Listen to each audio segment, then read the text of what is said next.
ഇന്ന് ഞായറാഴ്ചയാണ്. അപ്പോൾ രാവിലെ തന്നെ പള്ളിയിൽ പോകണം. രാവിലെ എന്ന് പറഞ്ഞാൽ ഒരു 9:30 ആകുമ്പോൾ പോയാൽ മതി.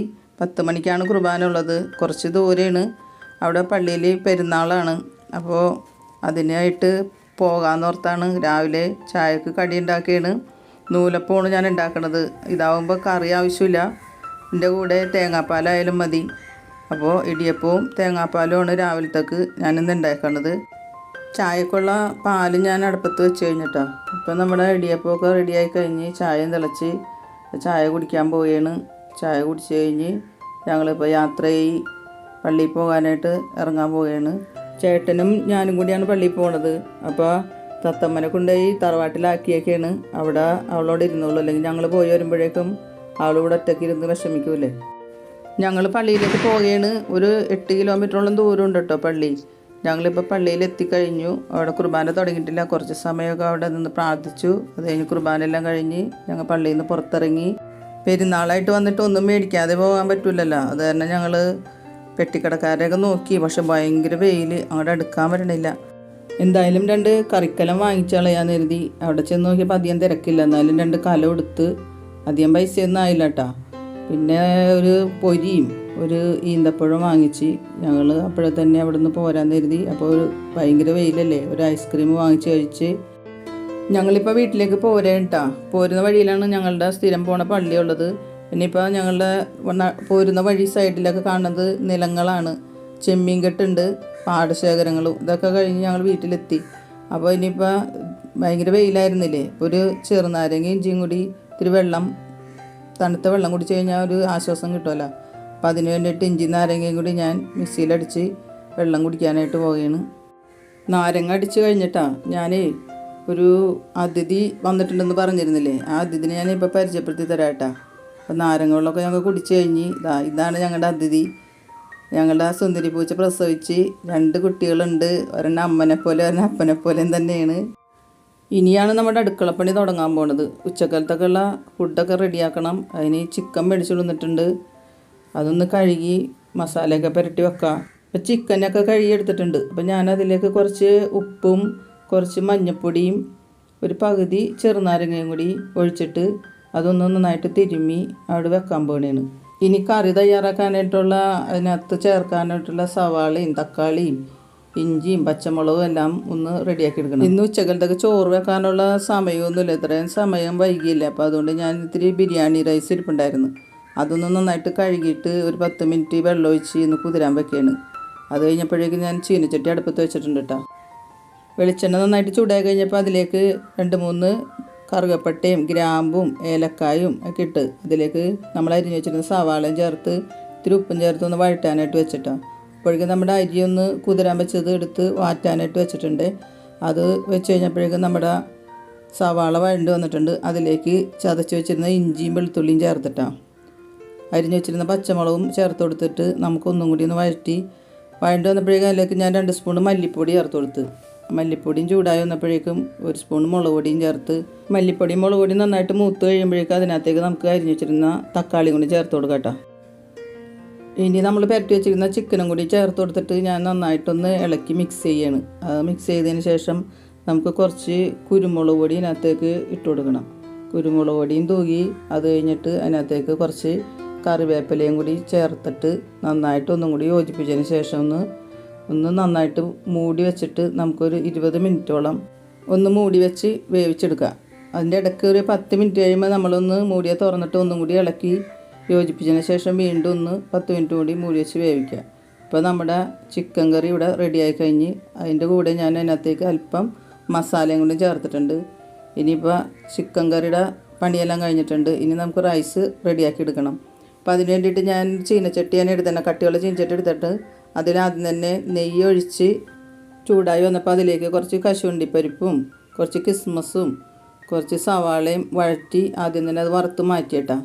അതിന് ശേഷം ഞാൻ അതിലേക്ക് ഇത്തിരി ഏലക്കായും ഗ്രാമ്പും കറുകപ്പട്ടയൊക്കെ ഇട്ട് കൊടുക്കുകയാണ്. ഇത് ഞാനിപ്പോൾ ഇന്ന് ചെയ്യാൻ പോണത് നെയ്ച്ചോറാണ് കേട്ടോ. നെയ്ച്ചോറ് ശരിക്കും എനിക്കറിയില്ല, എന്നാലും എനിക്കറിയാവുന്ന രീതിയിൽ ഇങ്ങനെയൊക്കെ നിങ്ങളെങ്ങനെയാണ് ഉണ്ടാക്കണത് അതെനിക്കൊന്ന് കമൻറ്റ് ചെയ്യണം കേട്ടോ. ഏലക്കായും ഗ്രാമ്പൊക്കെ ഒന്ന് ചൂടായി കഴിഞ്ഞപ്പോഴേക്കും ഞാൻ അതിലേക്ക് വെള്ളം ചേർത്ത് കൊടുത്തിട്ടാണ്. 1 ഗ്ലാസ് അരിക്ക് 2 ഗ്ലാസ് വെള്ളമാണ് ഞാൻ ചേർക്കണം കേട്ടോ. അതിൽ കുറച്ച് ഉപ്പും ചേർത്ത് വെച്ച് അതൊന്ന് നന്നായിട്ട് ഇളക്കിയതിന് ശേഷം ഞാനൊന്ന് മൂടി വെച്ച് വേവിക്കുകയാണ്. ഇപ്പോൾ 15 മിനിറ്റൊക്കെ ആയിട്ടുണ്ട്. അപ്പോഴേക്കും നമ്മുടെ റൈസൊക്കെ റെഡി ആയിട്ടുണ്ട്. അതിലേക്ക് ഞാൻ കുറച്ച് നെയ്യും ആ വറുത്ത് വെച്ചിരുന്ന സവാളയും അണ്ടിപ്പരിപ്പും കിസ്മസും എല്ലാം കൂടി ചേർത്ത് ഒന്നും കൂടി ഒരു 5 മിനിറ്റ് കൂടി മൂടി വെച്ചിട്ടാണ്. നെയ്ച്ചോറിൻ്റെ കൂടെ കഴിക്കാനായിട്ട് ഞാനൊരു കച്ചമ്പറും കൂടി ഉണ്ടാക്കാനായിട്ടാണ്. കുറച്ച് സവാളയും അതിനകത്ത് ഇത്തിരി പച്ചമുളകും ഉപ്പും ചൊറുക്കയും തേങ്ങാപ്പാലും കുരുമുളക് പൊടിയൊക്കെ കൂടി ചേർത്തിട്ടാണ് കേട്ടോ ഞങ്ങൾ ഉണ്ടാക്കുന്നത്. ഇപ്പം നമ്മുടെ നെയ്ച്ചോറും ചിക്കൻ കറി ഒക്കെ റെഡിയായി കഴിഞ്ഞ് ഞാനത് പാത്രത്തിലേക്ക് മാറ്റിയിട്ടുണ്ട് കേട്ടോ. ഒരു ഭംഗിക്ക് വേണ്ടിയാണ് ഇങ്ങനെയൊക്കെ ചെയ്ത് വെച്ചേക്കണേ കേട്ടോ. അപ്പോൾ ഞാനിത് വീട്ടിൽ തറവാട്ടിൽ അമ്മക്കും ചേട്ടൻ്റെ വീടുണ്ട് തൊട്ടപ്പുറത്ത്, അവിടെയൊക്കെ കൊണ്ടുപോയി കൊടുത്ത് കഴിഞ്ഞ് വന്ന് ഞങ്ങളിപ്പോൾ കഴിക്കുകയാണ് കേട്ടോ. ഞങ്ങൾ ഫുഡ് കഴിച്ച് കഴിഞ്ഞ് ഇനി പാത്രങ്ങൾ കഴുകാൻ കിടപ്പുണ്ടായിരുന്നു. കുറച്ചധികം പാത്രമുണ്ട് കഴുകാനായിട്ട്. ഇതെല്ലാം കഴുകി വെക്കണം. ഇത് കഴുകി വെച്ചിട്ട് വേണം ഇനി അമ്മിണിയുടെ അടുത്ത് ഇത്രയും നേരം പോയിട്ടില്ല. അമ്മിണി തറവാട്ടിലായിരുന്നല്ലോ. അമ്മിണിനെ കൊണ്ടുവന്നിട്ട് കുറച്ച് നേരം കളിപ്പിക്കണം. പാത്രമൊക്കെ കഴുകി കഴിഞ്ഞാൽ ഉടനെ തന്നെ ഞാനവിടെ അടുപ്പിൻ്റെ അടുത്ത് സ്ലാവും ഒക്കെ ഒന്ന് തുടച്ചിടും കേട്ടോ. അവിടെ എപ്പോഴും വൃത്തിയായി കിടക്കണം. എനിക്കത് പണി കഴിഞ്ഞ ഉടനെ തന്നെ അവിടെ സ്ലാവും സ്റ്റൗവും എല്ലാം തുടച്ച് വൃത്തിയാക്കി ഞാൻ ഇട്ടിട്ടാണ് മറ്റുള്ള പണിയിലേക്ക് ഞാൻ പോവാറുള്ളൂ. എൻ്റെ അടുക്കളപ്പണിയെല്ലാം കഴിഞ്ഞ് ഞാൻ അമ്മിണീനെ പോയി കൊണ്ടുവന്ന് അമ്മിണി എൻ്റെ മടി കയറിയിരിക്കേണ്ട. ഞാൻ എവിടെയെങ്കിലും പോയി വന്നാൽ അവൾക്ക് മടിയിൽ തന്നെ കുറേ നേരം ഇരിക്കണം. അത് ഞാൻ എൻ്റെ പണി കഴിഞ്ഞാലും അത് നോക്കിയിരിക്കും പണി കഴിഞ്ഞ് വരുന്നത് വരെ. എന്നിട്ട് അവൾ മടി കയറി ഇരുന്ന് കൊഞ്ചി ഉമ്മൻ തരലും കൊഞ്ചി വർത്താനം പറയലൊക്കെ ആയിരിക്കും. അവളുടെ സന്തോഷം അതാണ്. ഇനി ഞാൻ ചെയ്യാൻ പോകുന്നത് മുടി വളരാനായിട്ടൊരു ടിപ്സ് പറഞ്ഞുതരാമെന്ന് പറഞ്ഞിട്ടുണ്ടായിരുന്നില്ലേ, അതാണ് കേട്ടോ. അതിനായിട്ട് ഞാൻ എടുത്തിരിക്കുന്നത് ചെമ്പരത്തിപ്പൂവാണ്. ആദ്യം വേണ്ടത് ചെമ്പരത്തിപ്പൂവാണ് കേട്ടോ. അതിൻ്റെ കൂടെ ഒരു 3-4 പനിക്കൂർക്കയില, ഒരു 5-6 ചുവന്നുള്ളി, ഒരു 5-10 തുളസിയില, ഇത്രയും വേണം കേട്ടോ. പിന്നെ ഒരു 1/2 കിലോ വെളിച്ചെണ്ണ. 1/2 കിലോ വെളിച്ചെണ്ണക്ക് ഒരു 10-12 ചെമ്പരത്തിപ്പൂവെങ്കിലും നമുക്ക് ആവശ്യം വരും. ഞാൻ ചെറുപ്പത്തിലേ മുതൽ ഈ വെളിച്ചെണ്ണ തേച്ചാണ്ടാണ് കുളിക്കാറ്. ഇങ്ങനെ വെളിച്ചെണ്ണ 1/2 കിലോ വെളിച്ചെണ്ണ വെച്ച് കാച്ചി അമിച്ച് വെച്ചിരിക്കും. എന്നിട്ട് അത് ഞങ്ങൾക്ക് എല്ലാവർക്കും മുടിയിൽ തേച്ച് പുരട്ടിയിട്ടാണ് കുളിക്കാറ്. അതുകൊണ്ട് തന്നെ ഞങ്ങൾക്ക് എല്ലാവർക്കും തന്നെ ഞങ്ങളുടെ വീട്ടിൽ എല്ലാവർക്കും തന്നെ നന്നായിട്ട് മുടിയൊക്കെ ഉണ്ടായിട്ടാണ്.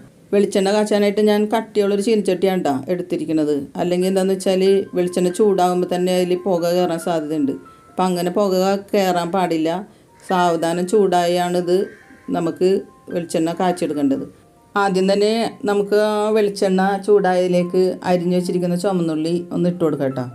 ചുവന്നുള്ളി ഇട്ട് കഴിഞ്ഞാൽ ഉടനെ തന്നെ നമുക്ക് ചെമ്പരത്തിപ്പൂവും ചേർത്ത് കൊടുക്കാം. ചെമ്പരത്തിപ്പൂവും പിന്നെ പനിക്കൂർക്കയിലയും തുളസിയിലയും ഇതെല്ലാം ഇട്ട് കൊടുത്തിട്ട് തീ കുറഞ്ഞ തീയിലാണ് കേട്ടോ ഇതൊന്ന് മൊരിഞ്ഞ് വരേണ്ടത്. അല്ലാതെ തീ കൂട്ടിയിട്ട് പെട്ടെന്ന് കരിയാനിട വരരുത്. എണ്ണയിലെ നുരയെല്ലാം പറ്റി തീർന്നതിന് ശേഷം അതൊന്ന് കറുത്ത് നിറമായിട്ട് വരും. ആ സമയത്ത് നമുക്ക് വേണമെങ്കിൽ അല്പം കുരുമുളക് 2-3 ചതച്ചത് ഇട്ട് കൊടുക്കുക. അതെന്തിനാണെന്ന് വെച്ചാൽ തലനീര് പിടുത്തമില്ലാത്ത ആൾക്കാർക്ക് വേണ്ടിയിട്ടാണ്. പെടൽ വേദനയൊക്കെ വരും ചില ആൾക്കാർക്ക് ചെമ്പരത്തിപ്പൂവ് അങ്ങനെ തണുപ്പുള്ള സാധനങ്ങളൊക്കെ ഉപയോഗിക്കുമ്പോൾ. അപ്പോൾ അങ്ങനെ ഉള്ളവർക്ക് മാത്രം അത് ചേർത്താൽ മതി, അല്ലാത്തവർ ചേർക്കേണ്ട ആവശ്യമില്ല. അതിന് ശേഷം അത് ആറിക്കഴിയുമ്പോൾ നന്നായിട്ട് അരിച്ചെടുത്ത് ഒരു ഉണങ്ങിയ വെള്ളം ഒട്ടുമില്ലാത്തൊരു കുപ്പിയിലേക്ക് നമ്മൾ ഒഴിച്ചു വെക്കാം. ഇങ്ങനെ നമ്മൾ തയ്യാറാക്കുന്ന വെളിച്ചെണ്ണ എത്ര കാലം വേണമെങ്കിലും കേടാകാതിരുന്നുള്ളൂ. നമ്മൾ കുളിക്കാൻ നേരത്ത് 5 മിനിറ്റ് മുമ്പ് തലയിൽ ഇത് നന്നായിട്ട് തേച്ച് പിടിപ്പിക്കുക. അതിന് ശേഷം കുളിക്കുക. ചെമ്പരത്തിപ്പൂ ചേർത്ത് വെളിച്ചെണ്ണ കാച്ചിരിക്കുന്നത് കൊണ്ട് മുടിക്ക് നല്ല കറുപ്പ് നിറം കിട്ടും. അതോടൊപ്പം തന്നെ മുടി പെട്ടെന്ന് വളരുകയും ചെയ്യും. വെളിച്ചെണ്ണ ചിലെല്ലാം കഴിഞ്ഞിട്ടുണ്ട്. ഇനിയിപ്പോൾ വൈകിട്ട് ചായക്കുള്ള കടി റെഡിയാക്കണം. അതിനായിട്ട് ഞാൻ പഴംപൊരിയാണ് ഉണ്ടാക്കാൻ പോണത്. പഴംപൊരി ഉണ്ടാക്കി കഴിഞ്ഞിട്ട് വേണം ചായയും കൂടി തിളപ്പിച്ചെടുക്കണം. ഇപ്പോൾ നമ്മുടെ പഴംപൊരി റെഡി ആയിട്ടുണ്ട്. അതോടൊപ്പം തന്നെ ചായയും തിളപ്പിച്ച് ഞാൻ എടുത്തിട്ടുണ്ട്. ഗ്ലാസ്സിലേക്ക് ഒഴിക്കുകയാണ്. ഇപ്പോൾ ചേട്ടൻ എഴുന്നേറ്റ് വന്നിട്ടുണ്ട്. ഞങ്ങൾ ചായ കുടിക്കാൻ പോവുകയാണ്. ഇത്രയും നേരം വീഡിയോ കണ്ടതിന് എല്ലാവർക്കും നന്ദി. തുടർന്നും നിങ്ങളുടെ എല്ലാവരുടെയും സപ്പോർട്ട് ഞങ്ങൾക്കുണ്ടാവണം. അപ്പോൾ സൂര്യാസ്തമയം കണ്ടുകൊണ്ട് ഇന്നത്തേക്ക് വിട. അടുത്ത വീഡിയോയിൽ നമുക്ക് വീണ്ടും കാണാം.